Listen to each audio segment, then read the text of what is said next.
Um mês antes da eleição, uma candidata à presidência dos Estados Unidos tem uma gravação antiga vazada. Na fita, ela descreve seus métodos de sedução: pegue os caras pelo pênis, comenta, satisfeita. Quando você é uma estrela, eles te deixam fazer de tudo. Pioneira em analisar a história pelo viés do gênero, Scott diz que uma mulher não seria perdoada por declarações como essas, que na boca de colegas homens tornam-se polêmicas passageiras. A fala acima, por exemplo, foi feita pelo atual presidente dos Estados Unidos, Donald Trump, nos bastidores de um programa de TV, anos antes de sua candidatura. Agarre-as pela vagina, ele disse no vídeo divulgado em outubro de 2016. O material não impediu sua vitória um mês depois. De acordo com a historiadora, que também é professora no Instituto de Estudos Avançados de Princeton e autora de livros sobre desigualdade de gênero e política, as mulheres são submetidas a um crivo muito mais minucioso e duro no jogo eleitoral.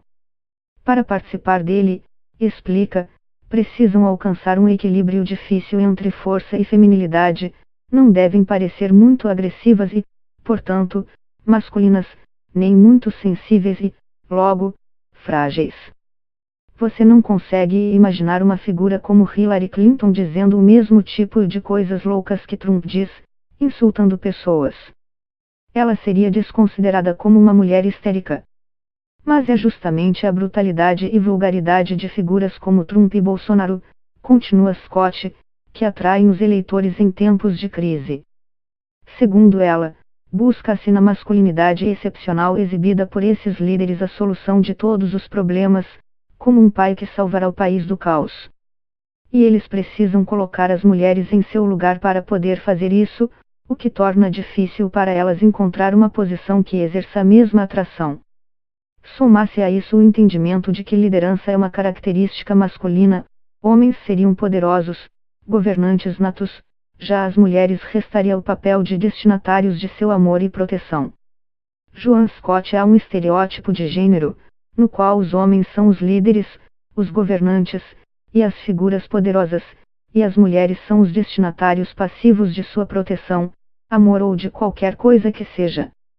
É uma resposta psicológica profundamente enraizada para as questões de liderança, que sempre foi definida como uma característica masculina.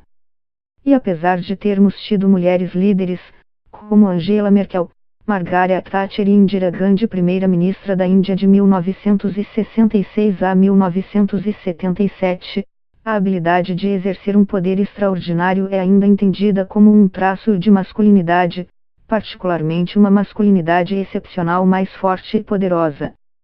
O problema é que, se uma mulher tenta exercer esse poder, ela é vista como anormal, não feminina, masculina, em maneiras que são entendidas como perigosas.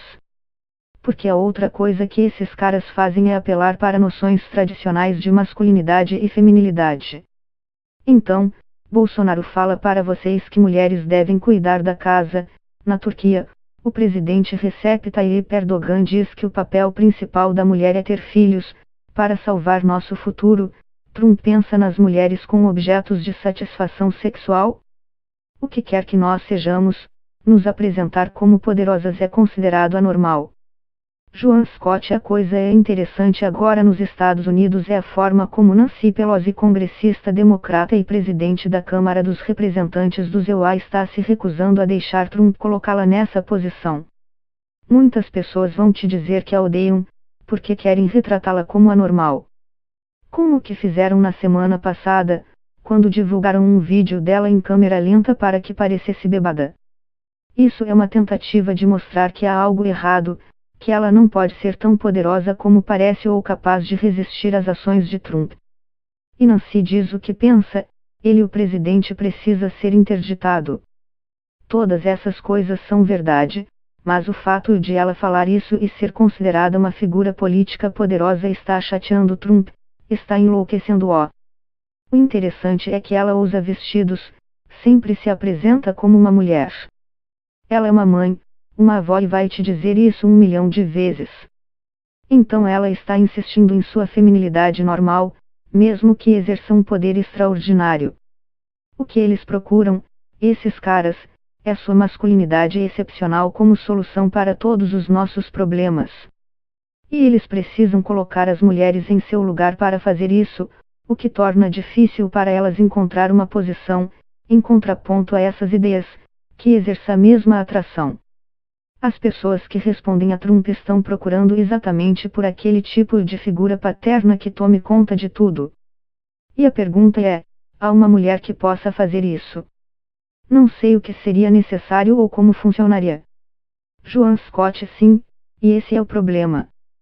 Como fazer isso funcionar, de uma maneira que não desconsiderem você como anormal? Você não consegue imaginar uma figura como Hillary Clinton dizendo o mesmo tipo de coisas loucas que Trump diz, insultando pessoas. Ela seria desconsiderada como uma mulher histérica. Então deve haver uma postura diferente e é isso que Nancy Pelosi está descobrindo. Agora, ela não está concorrendo à presidência contra Trump, está numa posição diferente, ela é a presidente da Câmara dos Representantes. Trump está tentando fazer com que ela pareça louca, mas não consegue, porque ela está mantendo sua posição e não é ambivalente. Hillary Clinton sempre foi ambivalente sobre como se apresentar. Joan Scott, para ser, talvez, muito simplista sobre o assunto, é a crise do capitalismo neoliberal. Os ricos estão ficando mais ricos, os pobres estão ficando mais pobres. As separações e divisões no mundo estão aumentando dramaticamente. Hordas de imigrantes chegando aos países europeus das áreas de guerra do Oriente Médio e da África, e, nos Estados Unidos, de países pobres da América Latina. Você tem uma decepção geral com as expectativas que as pessoas tinham sobre a vida. Faz sentido o que está acontecendo. A época para a qual olhar são os anos 1930 na Europa e em todo o mundo, quando havia uma crise econômica gigante e as pessoas que apareceram para solucionar o problema prometeram poderes extraordinários, quase mágicos, para conseguirem fazer isso. E esses poderes mágicos estavam amarrados à sua masculinidade. Há algo na vulgaridade e brutalidade dessas figuras que é atraente. As pessoas pensam: eles sabem como mandar em todo mundo, eles vão terminar com o crime, com a corrupção. Mesmo no caso de Duterte, presidente nas Filipinas, que está matando todo mundo. Há também o apelo do discurso nacionalista, de que são outros os responsáveis por nossos problemas, sejam eles imigrantes ou minorias étnicas. Trump é a promessa do retorno da supremacia branca desafiado por uma população crescente de não brancos nos Estados Unidos. Matteo Salvini, na Itália, e Nigel Farage, o cara do Brexit, em Londres, são a mesma coisa. Todos eles veem os imigrantes ou as minorias como o problema que precisa ser contido e trocam o enfoque das grandes forças capitalistas, dos empresários como eles, para esses outros, que precisam ser mantidos fora do país. Eles dizem: se conseguirmos purificar a nação, ficaremos melhor. Joan Scott, uma coisa é procurar por outras alternativas que funcionaram. Na Europa, depois da Segunda Guerra Mundial, você teve algum apelo à democracia social, ao bem comum, a uma noção coletiva de necessidade e interesses. Tivemos o presidente Franklin D. Roosevelt nos Estados Unidos e o New Deal, série de programas implementados entre 1933 e 1937 nos EUA para recuperar e reformar a economia norte-americana, que eram a alternativa ao fascismo aqui. Você teve Martin Luther King como um objeto de enorme veneração, amor e respeito. Existiram figuras que se tornaram a personificação da comunidade. Elas também eram poderosíssimas e, em muitos desses exemplos, paternais, mas é um tipo diferente de figura. Não é uma de hipermasculinidade, mas de, eu quase quero dizer, maternal, de um senso suavizado de paternidade. Ainda podemos olhar para a figura masculina como capaz de tomar conta de nós, mas de um jeito diferente, não pela força ou violência, mas pelo cuidado. Pense em Cárdenas, no México. Lázaro Cárdenas del Rio, um dos presidentes mais populares do país, 1934-1940, e responsável pela nacionalização do petróleo local, ou em Bolívar Simón Bolívar, líder político venezuelano e um dos pioneiros na luta contra a colonização da região no século XIX, na América Latina. Há momentos em que líderes fortes e admirados se apresentam, mas os amamos não porque eles são mais poderosos do que nós, mas porque representam algo comum a todos. E historicamente há exemplos disso. Joan Scott, risos, sim. Acho que isso é Gandhi. Olhe para esses caras que conseguiram personificar um espírito comunal e nacional, mas de uma maneira muito diferente da dos atuais populistas de direita. Tenho certeza que havia pessoas que tiravam sarro dela ou a atacavam como uma mulher anormal, mas ela conseguiu ser forte e cuidadosa de uma forma diferente da de Margaret Thatcher, que era tão masculina quanto os homens de seu tempo. Ela e Ronald Reagan, presidente americano de 1981 a 1989 e contemporâneo de Thatcher, eram do mesmo tipo. Joan Scott, bom, acho que nesses momentos, a tendência é voltar-se para estereótipos, para o que sempre pareceu confortável a heterossexualidade, casamento é entre um homem e uma mulher, família é o fundamento da ordem na sociedade e todo o resto. É isso que esses caras também representam. Viktor Orbán, primeiro-ministro, na Hungria, eliminou os estudos de gênero, como acho que Bolsonaro quer fazer no Brasil porque dizem que é um desafio ao jeito de Deus, ou ao jeito natural, segundo o qual a vida deveria ser organizada.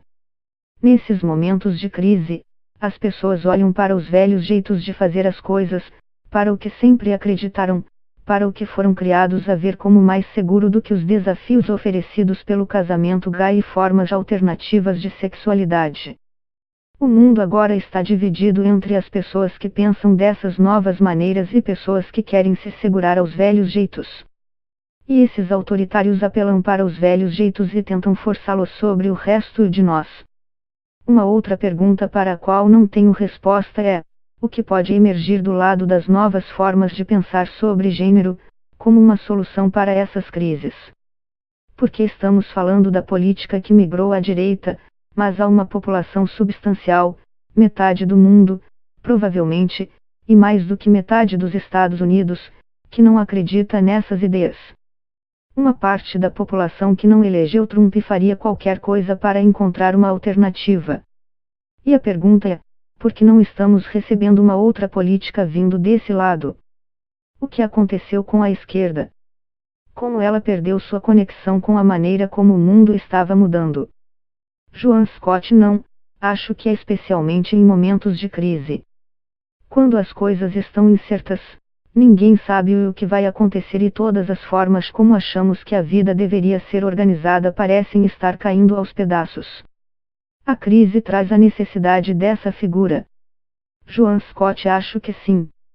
É difícil prever quem pode se apresentar, ele ou talvez ela, para preencher essa necessidade. Mas acho que são momentos de crise que causam esse desejo por figuras poderosas que vão tomar conta de nós, nos guiar para fora do deserto. Alguém escreveu um artigo interesse não há muito tempo, acho que foi Michelle Goldberg, no jornal The New York Times, uma colunista. Ela disse que uma das fontes de apoio de Trump tem a ver com as pessoas imaginando que, se fossem ricas, seriam como ele. De novo, é uma identificação psicológica, não explicitamente consciente ou racional, que diz: se eu estivesse no comando, é isso que eu faria. De um lado, quero que ele tome conta de mim, do outro, me identifico com ele. Ele está mandando nas pessoas, gritando, cuidando da gente do jeito como eu cuidaria. É uma fantasia de identificação com seu poder. Joan Scott, há duas partes nisso.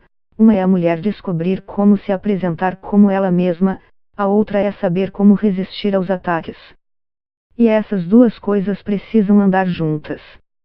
Quando a candidata socialista Ségolène Royal concorreu à presidência da França, ela não conseguiu descobrir como uni-las. Sempre usava roupas chiques e toda vez que a atacavam, tentava desmenti-los. Não, eu sou realmente uma mulher normal. Em vez de ignorá-los. Então essas são duas partes. Primeiro, é necessário uma mulher que tenha as características e o carisma para gerar uma resposta amorosa do eleitorado, e, segundo, que saiba combater os ataques inevitáveis, que tentarão retratá-la como anormal.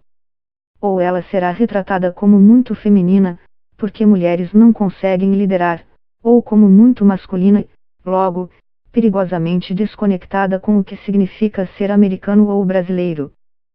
São esses dois elementos que uma mulher precisaria negociar. É uma pergunta aberta. Pode ser que haja alguém aí. Como historiadora, odeio dizer que depende inteiramente de um indivíduo, mas pode ser o caso. Se surgir alguém que tenha a combinação certa dessas coisas, pode funcionar. Joan Scott, você consegue imaginar? Até se um negro fizesse isso seria complicado. Se Obama fosse flagrado pagando uma atriz pornô para não falar nada sobre dormir com ele, estaria fora da campanha em um minuto. Trump foi acusado disso. É apenas esse cara Trump que consegue passar incólume. Lembre-se da campanha de Hillary Clinton, quando ela tentou parecer confiante e começou a beber uísque. E todos diziam, olhem como ela é durona. Mas aí algo aconteceu e eles falaram que ela estava sendo muito masculina. Então houve outra coisa, ela chorou e aquilo a derrubou. Não importava o que ela fizesse, ela era sempre muito durona ou muito fraca.